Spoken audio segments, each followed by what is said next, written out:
Hello, everybody in the chess world. So today we're going to see the Smyslov system against the Queen's Indian defense. So this is a system that is gonna become pretty trendy. There are different orders to get there, but I'll really quickly show you. Well, the one that actually happens more often to me in my games. So let's say I'm white. I'm playing d4, knight f6, c4, and e6.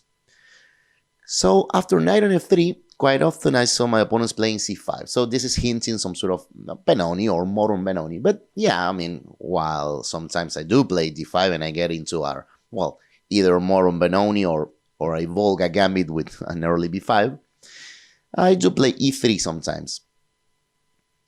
And now b6. This is the Smyslov system on the Queen's Indian. And the first thing that we have to notice is one of the reasons why a lot of times my opponents play this in tournaments against me. That means, after some preparation from day. So what will be the two most normal, natural alternatives in here? Well, one will be d5.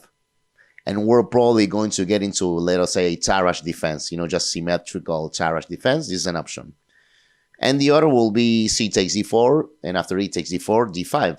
And now it's a Caro-Kann, the panov attack, which I've played 1,000 times. I mean, normally, before maybe the year 2010, normally they used to do that. C takes d4, followed by d5, or d5 immediately. But, so yeah, with b6, we have these much different systems. Black, the first thing that they're trying to do is take white out of the opening preparation. Like saying, okay, what kind of concrete plans will you have against b6? So, I want to show you what to play with white because, I mean, there is like a model game that I'll show you. And you'll see how, I mean, can be really, really, really sharp. So black has to be really, really much more accurate than white. Mostly if you choose the line that I'm going to show you. This is one of the reasons why I chose this line. So normally, okay, first natural moves, knight on c3, bishop on b7. Now, here, bishop on e2 is a move, but I really rather bishop on d3. And my model game, which will be our feature game today, is Hans Ree against Walter Browne. And it's really funny because between those players, we'll probably think that Browne is probably stronger. Okay, they were both 25, 50 around the time they played this game. But I want to see this because really, black is kind of constantly forced to play like only moves or else, So for example, in here, okay, once again, most natural moves follow, bishop on e7 and castles. But now already black should be careful because Browne played the correct c takes e4. And I think that again is kind of like a must in here because if they were to play just the most natural move castles, well, white also has d5. And this is really interesting because what we're just doing here is just trying to leave this bishop on b7, well, kind of in misplaced. I mean, of course, we always have the thing that the d5 square is controlled by the fact that in the end of any line where black realizes they make like every capture on d5, well, we'll end up with bishop takes on h7. So I mean, this is the thing, and this is not what black wants. So already it's interesting to realize here, I mean, that castle's the most natural move is probably kind of dubious, or at least not the most precise. But okay, Browne plays c takes d4, which is correct move. Now, once again, after e takes d4, once again, the most natural move castles, well, g5 is the same idea. We take the space on the center, and we leave the bishop on b7 kind of misplaced, So then it's the same idea. And if they capture everything, I mean, we will go into this sort of trick, like this. I mean, again, this is not what black wants. So really, black has to be careful. Okay, once again, we're talking about a very strong GM, Walter Browne. He did not play the natural castles. He therefore played d5 because they have to prevent white from playing d5 themselves. So again, initially, even like from the word go, black has to kind of be careful. If your opponents don't know this very well, you always get the advantage with that early d5. So c takes d5 exclam, and I mean exclam because again, if we don't know theory in this position, we might think about 1,000 moves. Maybe queen e2, maybe rook e1, maybe b3, maybe h3. But c takes e5, and once again there is but one correct move for black. which is again a surprise. I mean, knight takes d5.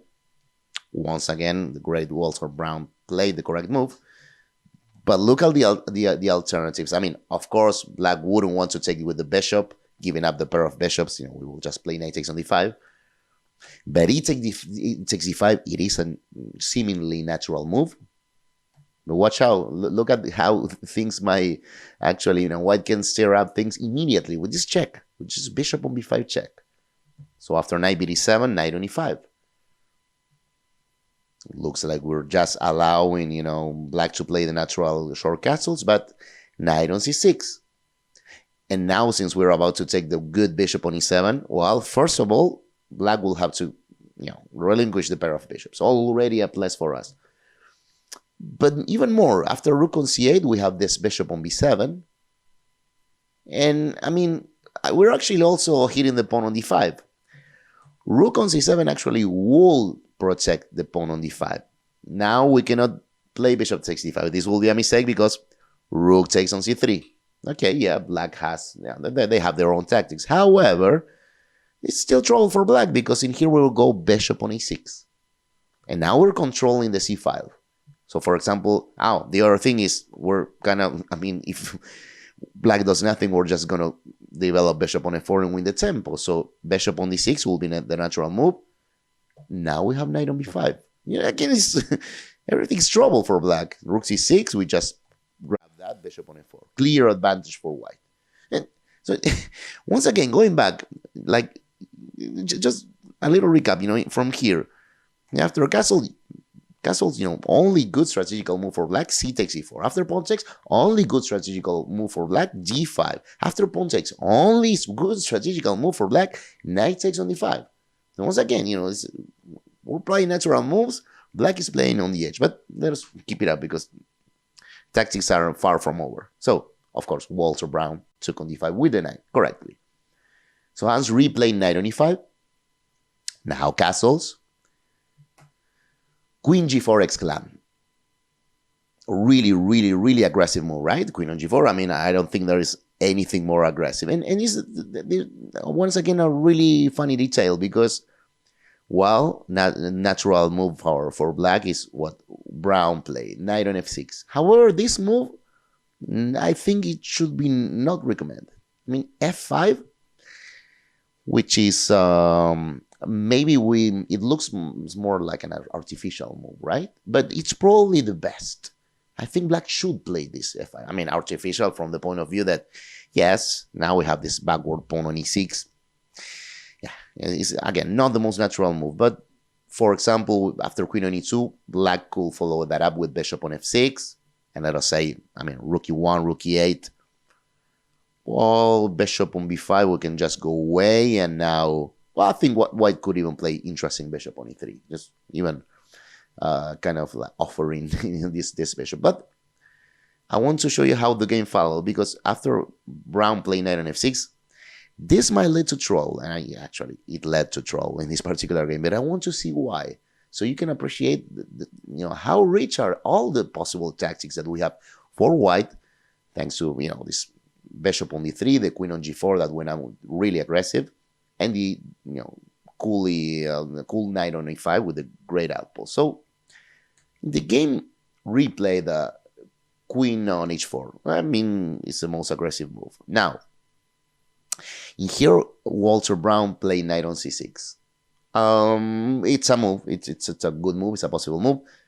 Interesting. I mean, knight bd7 was also a good move. And I think the analysis was, the analysis that were just proposing queen on g3, let us say rook c8, rook d1 with a slight advantage for white. This was possible.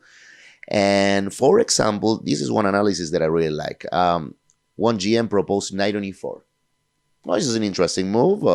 Just hitting the queen when the knight is protected by the bishop. So, queen on h3 is a pretty strong pawn sacrifice that we could play. This is, again, for you to learn these things by heart. But this is interesting. But look at this.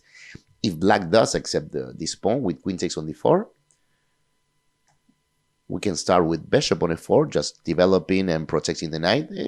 We're kind of played on the edge, right? Like bishop protecting the knight, and then the knight protecting the bishop on e3. But let us say knight on f3. we have knight on e2. And we can chase this queen, like queen on a4, b3, queen on a5, a3 to play before on the next move. This was, again, one line proposal. I don't remember which GM, but this wasn't on the analysis. Like, after queen on h4, all knight b7, interesting move.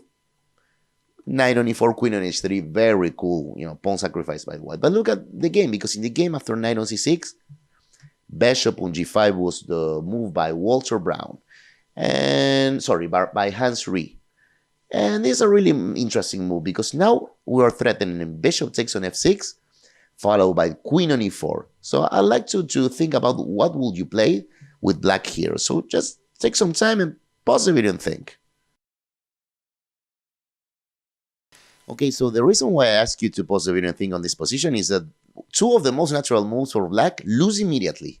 I mean, as I said before, white's threat is to take here, remove the defender of h7, and then just go for queen on e4. We'll be hitting here and here at the same time. Okay, the threat is pretty natural. Now, both h6 and g6 lose immediately. This is really cool. So actually, well, before going that, the solution is knight takes on e5 is the only move. This is what Walter Browne played. Now, h6 loses to bishop takes. And now if you were to, well, of course, if you were to take with the bishop, we have the same threat as before, queen on e4, we're threatening mate on h7, and the knight on c6, but I still wanted to show you this line because look at this detail. g6 preventing mate, we take that, queen d6, and it looks like maybe black will be saved, but queen on f3, really precise move, and this is winning immediately. Because now we went away, the queen is protected, and we're hitting the bishop. Really cool, detail to see. Now, we said h6, bishop takes on f6. Well, what about g takes f? Okay, yes, it's awful pawn chain for black, but queen takes h6, at least black will have f5. Still totally winning. We take, and we even have bishop takes on f5 winning immediately. Because after they take, well, we just take the bishop. And if queen takes d4, well, rook 81, this is more than enough. We're winning, again, totally winning for white, extra pawn. Defenses around black's king destroyed. Double pawn, it's a disaster. But going back, okay, h6 was not so easy to see that it lost, how it loses. But g6, this was really hard for me to see why this loses immediately. Well, bishop on e6, double exclam. What a beautiful move, right? Really, it's the only g6, boom, bishop on a6, lights out. It's just gimme over for black. Just removing the defender for the knight, which then we'll want to take. We're hit. Like, you can see that, right? Like, if you take, we take here, we're hitting the queen, then we're taking the bishop, and then we're taking the knight. It's beautiful geometry for white. And h6 is not enough to save black. We'll just take that, and if knight d5, we can just have play queen on h3, and if knight takes on e5, well, we can take the rook. We're always winning material. Bishop takes bishop. This line follows like this. Bishop takes queen. Knight.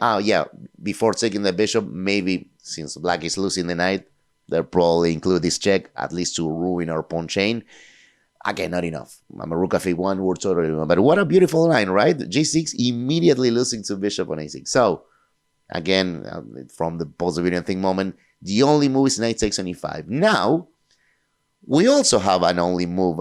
Hans Ree, in this case, conducting the white pieces, he also had the only move, bishop takes on f6. Quite obvious, right? If we recapture here, we would just blunder the bishop. But it's really funny for me how after bishop on g5, knight takes on e5, only move for Walter Browne. Well, bishop takes on f6, only move for Hans Ree. Well, knight takes e3, only move for Walter Browne again. This is quite funny, right? So, of course, we're hitting the mate on h7, so you cannot play like this. It's just mate. So it's a sequence of mutual only moves, for both. So knight takes on d3, and look at how the game followed. This to end up the video. Look at the big advantage that Hans Ree got into this game. He just took it on e7, queen on c7. Of course, he grabbed the exchange. And after rook takes on f8, well, he even went queen on g3, proposing the exchange of queens, which Walter Browne could not accept because, in here you have, rook on d8. We want to just go b3, protecting the pawn, and rook takes d4, rook f d1, with quite a big advantage for white. In the game, Brown played queen c4, but our rook at this is really cool because, yeah, at least Brown is hitting the pawn on b2. But look at how cool the Hans Ree played. The rook fd1, he just gives up the pawn, and now when Brown takes it, and he did take it, he's even hitting the queen, but rook on d2. How simple, right? Yeah, I'll give you the pawn with a tempo, but now I have the rook well placed, I protect the d4 pawn, and I hit the knight. And the game followed knight on a4, Ree just exchanged knight, and after rook on c1, h6, h3. Basically winning advantage for white. So, really cool game. I mean, all the tactics involved, but just to sum it up, I want to, just a little recap. After bishop on d3, we saw, once again in here, basically, black has to play c takes c4. Here, basically, black has to play d5. In here, black has to recapture with the knight. It's really cool. And after queen on g4, again, I think really black should, because of this model game, black should really go for f5. But after knight on f6 and this, I mean, really cool line. Once again, this thing about the only moves, right? Bishop on g5, knight takes e5, only move. Taking on f6, only move. Taking on d3, only move. And it's really cool.